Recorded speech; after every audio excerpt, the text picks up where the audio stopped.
Welcome to this exclusive edition of Battleground Reconnaissance. As a thank you for pre-ordering Command & Conquer 3 Kane's Wrath, we're going to take a look at 8 of our new multiplayer maps and show you their secrets. Now the first 5 of these maps are still early in development and haven't been named yet, so let's take a look. This is a new yellow zone for 3 players. Player 1 starts with a medium green tib field with easy access to a tib spike in the center of the map. Player 2 does not have easy access to the center, but instead starts with 2 fields and 2 spikes. The third and final player starts just like player 1. In the middle of the map are 2 tib spikes and a blue field. Dead center is an EMP overlooking player 2's base. It's protected by 2 turrets and a few garrisonable buildings, so expect it to be an early spot of contention. Here we have a blue zone in a metropolitan area centered around a park. The map's for 4 players, with 2 starting in the city and 2 starting in the park. Every player has a blue Tiberium field.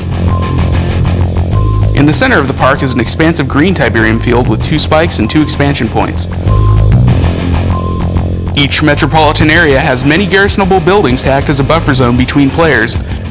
Additionally, there's an EMP control center between player 1 and player 2's start locations.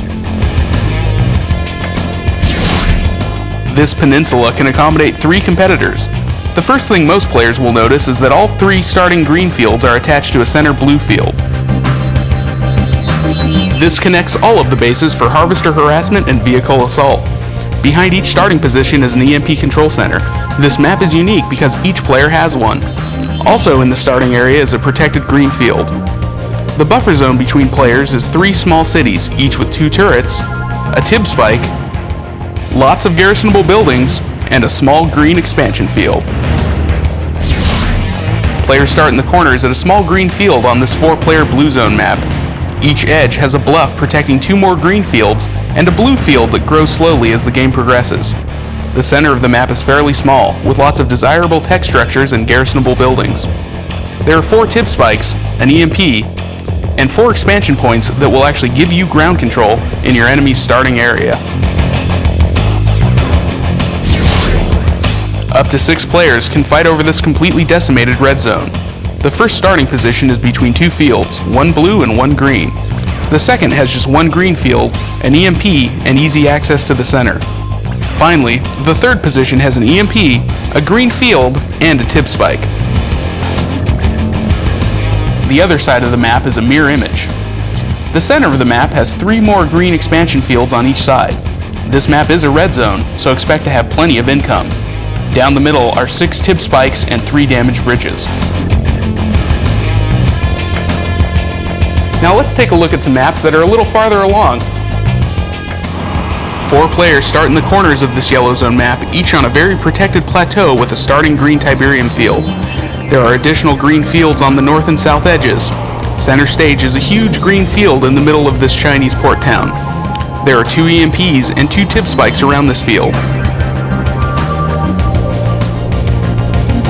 A collection of damaged garrisonable buildings make up the center of this map. There are 2 more tib spikes at the dock to the west. This map is unique because there are small patches of green and blue Tiberium everywhere. It's for 4 players with starting positions on either side of this ridge. 2 of the corners have a blue field and 2 green fields each to fight over, protected by several bunkers. Since your harvesters will be gathering Tiberium all over the map, they will be extra vulnerable to harassment. The other corners have 2 tib spikes each and a few empty garrisonable buildings.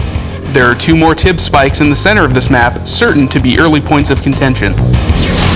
This is a 4-player snow-covered map set in Russia.